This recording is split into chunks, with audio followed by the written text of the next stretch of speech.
کہ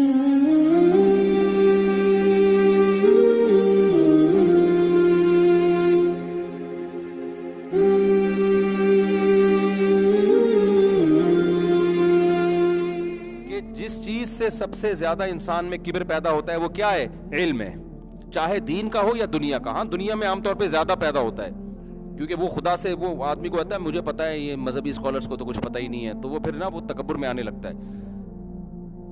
لیکن دنیا جو دین کا علم ہے نا یہ بھی کبر پیدا کرتا ہے، کیونکہ انسان کے پاس کسی بھی قسم کی نالج ہو نا تو اس کو پتا ہے کہ مجھے معلوم ہے، سامنے والے کو معلوم نہیں ہے. تو یہ چیز انسان میں کبر پیدا کرتی ہے.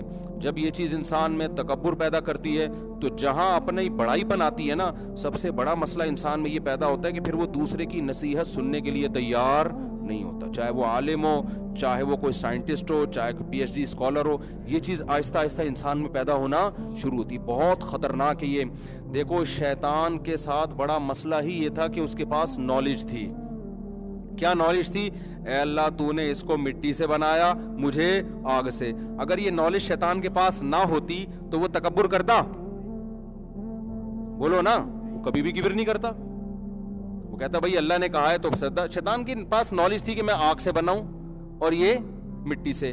اس نالج کو اس نے کہاں استعمال کیا؟ اللہ نے کہا سجدہ کر تو تکبر میں آ گیا. تکبر میں وہ کبر میں آ گیا اور کہنے لگا میں اپنے سے کمتر کو سجدہ نہیں کر سکتا. اور ایسا تکبر آج تک اڑا ہوا ہے. تو اپنی نالج کو خدا کے مقابلے میں مت لایا کرو. سمجھتے ہو کہ نہیں سمجھتے؟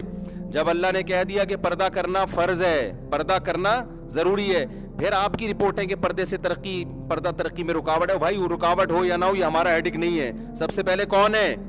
اللہ کو فالو کرنا ہے.